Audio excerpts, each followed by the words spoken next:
Welcome to my channel, Gadgets for Gentlemen. In this video I will compare one of the best dive watches on the market under $200. I've made this video to help you decide which dive watch suits you the best. Let's dive into this comparison. I try to provide you facts and my experiences. I try to make this video as objective as possible. I don't want to force my opinions on you. I'm going to start this video with this Vostok Amphibia. I will proceed by this Seiko 5 watch. Then I will head to the Orient Ray 2. And I will finish with the Seiko SKX013 and SKX009. So if you're interested in one of these watches, I have more information on these watches on my YouTube channel, so you could check out those videos. I leave links in the description to websites where you can purchase these watches. So let's start with this Vostok Amphibia 420059. As you can see, this watch has a beautiful blue dial. It has an automatic in-house movement that features both hand winding and automatic winding. It does not feature hacking. This watch can be purchased for only $76. This watch has a case diameter of about 39 millimeters across. It has a thickness of about 15 millimeters, and that's largely the fact that it has a domed acrylic crystal. Lock to lock, we're dealing with about 46 millimeters. We have a lock width of about 18 millimeters. This watch is water resistant 200 meters. The watch features an in-house movement called the 2416 that has 31 joules and a power reserve of about 31 hours. The bezel that you see here is not original. Right here is the original bezel that came with the watch, and I replaced it for this Pepsi bezel, which I thought makes a better combination in combination with this blue dial. The case of this watch is made from stainless steel on a simple NATO strap. The Vostok weighs about 70 grams. The bezel is bidirectional, which means you can rotate the bezel in both directions, and it has no clicks. I think it would be much better if the bezel had clicks and if the bezel was sturdy and if it would rotate only in one direction. I think that would have been better. As you can see here, at every hour marker, we can find a bit of loom. The loom is not as strong as the Seiko loom, unfortunately. This watch features a domed acrylic crystal that looks fantastic and very retro, iconic. The only disadvantage of this type of crystal, it's very prone to pick up scratches, unfortunately. I've read that there are ways to buff out any scratches with things like toothpaste and other materials, but I think the watch would have been even better if we could find a domed sapphire crystal. Now let me tell you some of the good, the bad and the ugly. So I've put this watch on this NATO strap because the original watch strap is dreadful. So here we see the original metal bracelet. We have these hollow end links. The original bracelet has a few micro adjustments, so it should be quite easy to find a proper fit. It has a beautiful logo here on the clasp. But the bad thing about this watch is it's making a lot of noise, a rattling sound, and it will pull the hairs from your arms. So I left this original bracelet in the plastic wrapper because I'm not intending to use it. Another disadvantage of this watch is the watch has no quick set. So if we want to change the date here at the 3 o'clock position, that involves a lot of effort. The good things about this watch is it's super affordable. You can buy it for as low as only $76. It looks very iconic. I really like the fact that this watch is very robust. One more great thing about this watch is there's plenty of dials and cases to choose from. So anyone would be able to find a type that suits him. So here I have it on the NATO strap. As you can see, the watch is quite tall thanks to that domed crystal and due to the fact that both the bezel and the case are quite thick. I really like the fact that this watch has a diameter of only 39 millimeters, which makes it quite small. So let's proceed with the next watch. Up next we have the Seiko SNZF17, also called the Sea Urchin. This watch comes on a stainless steel bracelet. On the back of this watch we can find the exhibition caseback, in which we can see the automatic movement. The movement is in-house, the 7S36, which features 23 jewels. On top of this watch we can find the flat hardlex crystal. We can find this bezel that we can rotate only in one direction, as you can see here. And this dial of this watch I think looks quite spectacular, especially for the price point of only $144. The dial looks a bit glossy, and one of the prettiest thing about this watch I think is this Seiko 5 shield, which is applied here at the 12 o'clock position.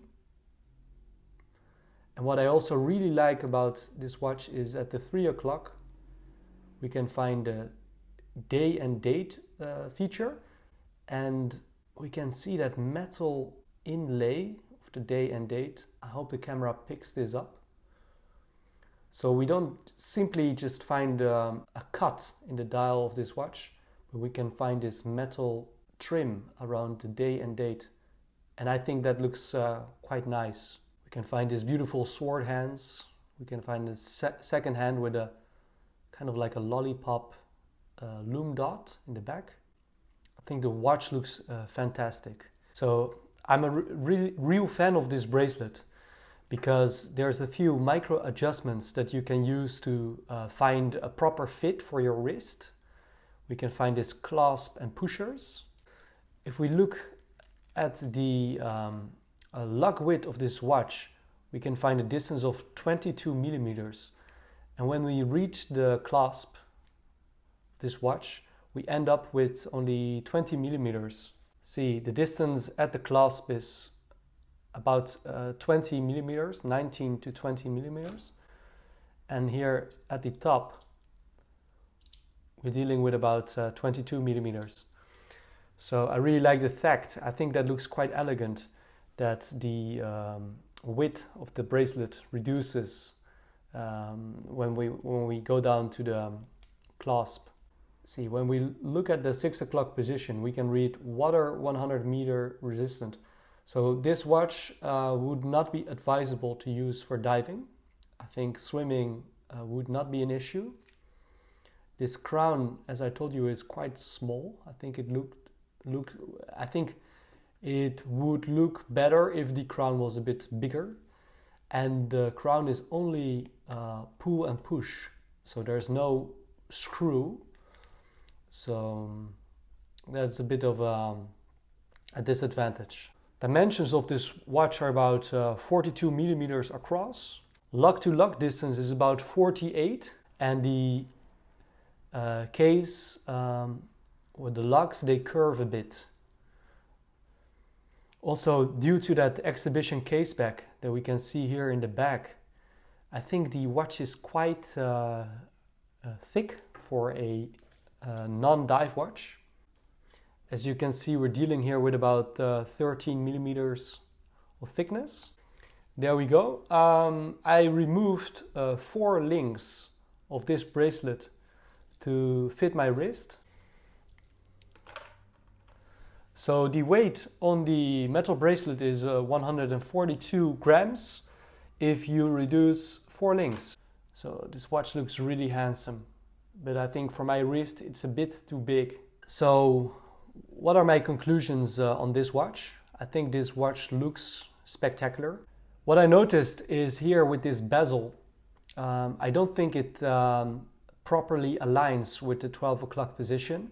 So I think that's some poor quality control. I think the crown is a bit too small for such a sportive watch. All in all, I can say I think this watch looks really handsome.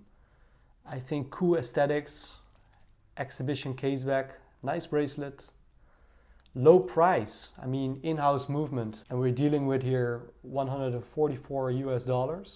I want to point out there's a version from this same Seiko 5 family that could also be very appealing to you. The watch that I'm talking about is the Seiko SNZH55.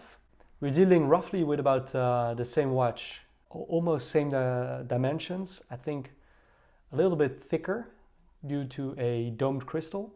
And that watch retails for $132. So this is the Orient Ray 2. It features the in-house movement. And it comes on this metal bracelet that also tapers, just like the Seiko, from 22 millimeters at this point to 20 at the clasp. It comes on this clasp with a few micro adjustments, so it should be easy to find a proper fit. We have a clasp and we have pushers.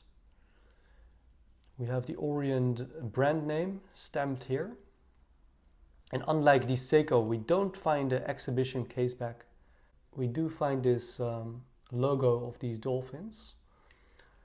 So here we're dealing with a watch that is 200 meters water resistant. We can find some applied markers with lume pips. We can find a Orient logo that is also applied to this black dial. We can find a day and date complication at the 3 o'clock position, and also we can find a trim of metal around the day and date.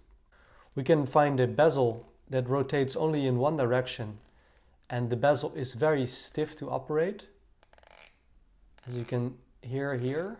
And I think it's quite hard to operate the bezel. I'm not a fan of this bezel. And sometimes I don't think it really aligns with the 12 o'clock position. See, I don't like the grooves in this bezel, and it's not as easy to grip. So I'm not a fan of this bezel. We're dealing here with a flat a mineral crystal that is scratch resistant, kind of, not as much as a sapphire crystal. Here on that second hand we can find a red pip, like an arrow, which looks quite pretty. We're dealing here with the following dimensions. Excluding crown, we're dealing with about 41 millimeters. Lug to lug, we're dealing with about 47 millimeters. Thickness of this watch is about 13 millimeters. Lug distance is 22 millimeters. So it should be quite easy to find a nice rubber strap or NATO strap if you are not or leather strap even, if you're not a fan of a metal bracelet. There is two other editions of this same Orient Ray 2. There's a model that has a blue dial and a blue bezel. It retails for $141 US. And there is also a model which is called the Ray Raven 2, which is completely black PVD, and I think it's quite pretty. That one retails for $171. Maybe you're not a fan of this particular dial with non-numerals. If that's the case, then you can also look for the Orient Mako 2, which also comes in a black dial version. There's a version that has a blue dial with a Pepsi bezel. There's a version that has a blue dial and a blue bezel. And those watches are quite similar to this one. And you might like them even more. Let's run over some of the good, the bad and the ugly, shall we? So I really like the solidness of this strap. I think it's very sturdy. But I don't like these polished parts here in the center. As you can see them here. I think that looks really ugly. I really dislike it. Then also we're dealing here with hollow end links, and I'm not a big fan, but I don't expect much else in this price point. I really like the micro adjustments. I think that's a great part. The pushers and the clasp are quite okay. I really like the fact that this watch has an in-house movement and it has a screw down crown. What I don't like about this crown is it's very small and sometimes it's hard to reach, also due to these crown guards that you can find here. I like the fact that it's signed with this Orient logo. And here, when I have it in the neutral position, we can hand wind the watch. And when we pull the crown to the neutral position, the second position, then the second hand will stop running. So this is called hacking, and I really like it because it's a proper way to set the time very accurately. And when we push it back in, second hand will start running again. So hacking, hand wind, but the crown is quite hard to reach and difficult to screw back into the case. I told you that I really dislike the bezel in this watch because it's just too small and hard to operate. I do like the applied markers and the logo that look very refined. Also the hour hands and the second hand look pretty. What I dislike is the fact that the lume is not as strong as the Seiko Luma Bright. And what I can say about this date wheel is sometimes it looks like the day and date are not aligned properly. And I think it would have looked prettier if the date wheel had matching black of the dial instead of this white date wheel. I think black would have been much prettier. This watch has 200 meters water resistancy and a price point of only $151 US. I think that makes this watch a really a killer watch. But to be honest, I'm thinking about letting this watch go because I think it's too big for my wrist.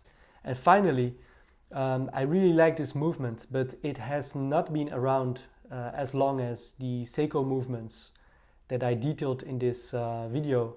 So the reliability of this movement is not guaranteed. So that's the Orient Ray 2. Now let's proceed with this Seiko SKX009. And I have the Seiko SKX013. What we have here is dive watches by Seiko, 200 meters water resist. These watches, they look very similar. If you look up close, then you can see that second hand looks quite different from this second hand. The color of the dial looks a bit different. On the right we have a black dial and a black bezel. And on the left we're dealing with a blue dial and a Pepsi colored bezel. They both come on this Seiko Jubilee bracelet that I absolutely adore. And as you can see here, we can find a clasp with several micro adjustments. We can find a screw down case back with this Seiko logo on the back. We can find hollow end links.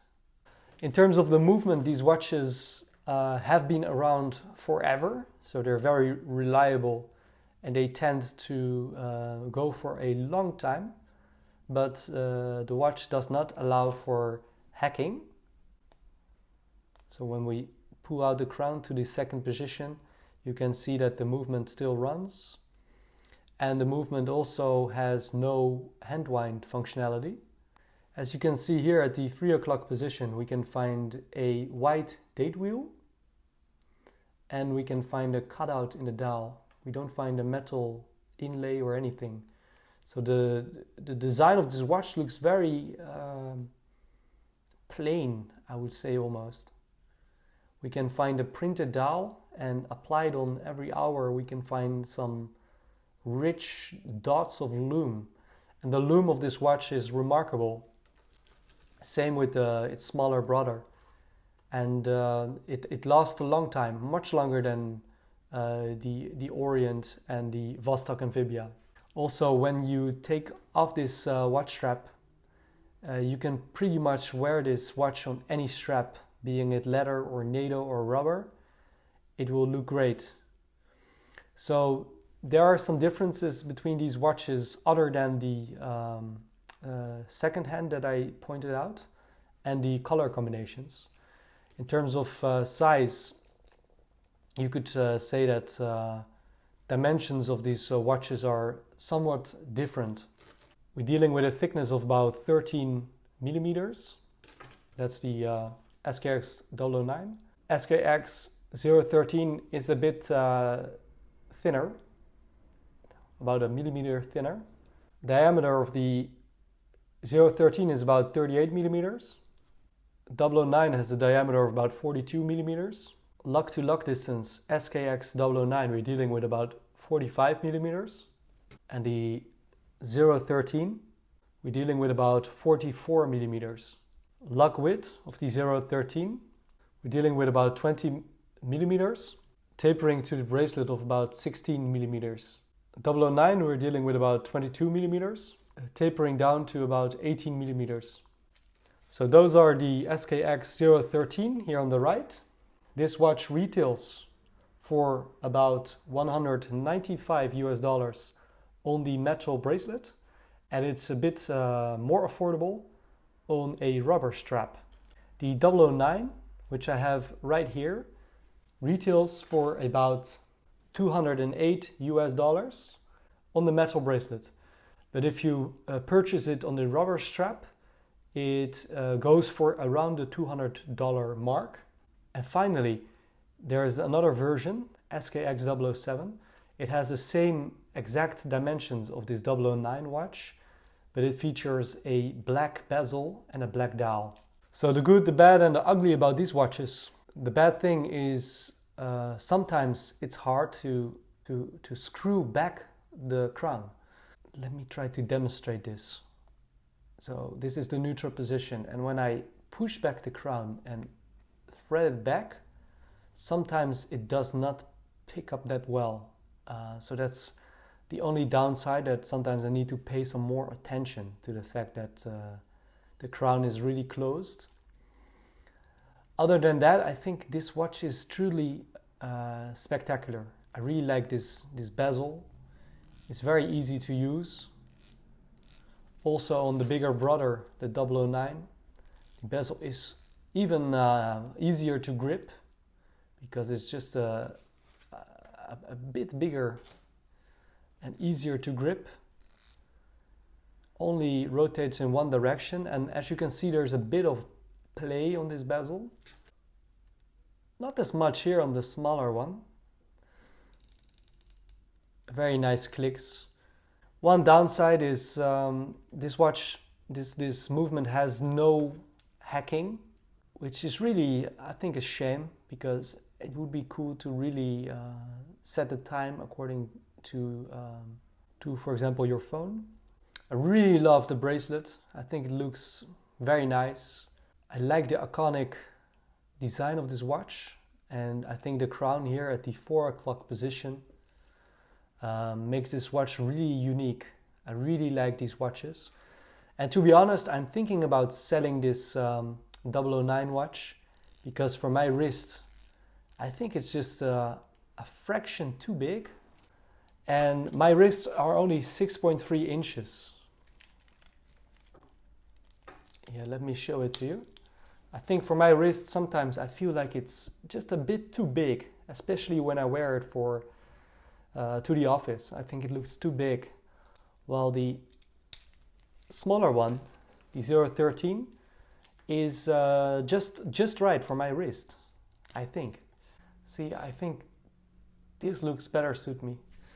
Let's compare the weight. This is the 013. We have 114 grams, and I removed 4 links of this bracelet. And this is the 009. And this comes in 137 grams without the 4 links that are removed of this bracelet.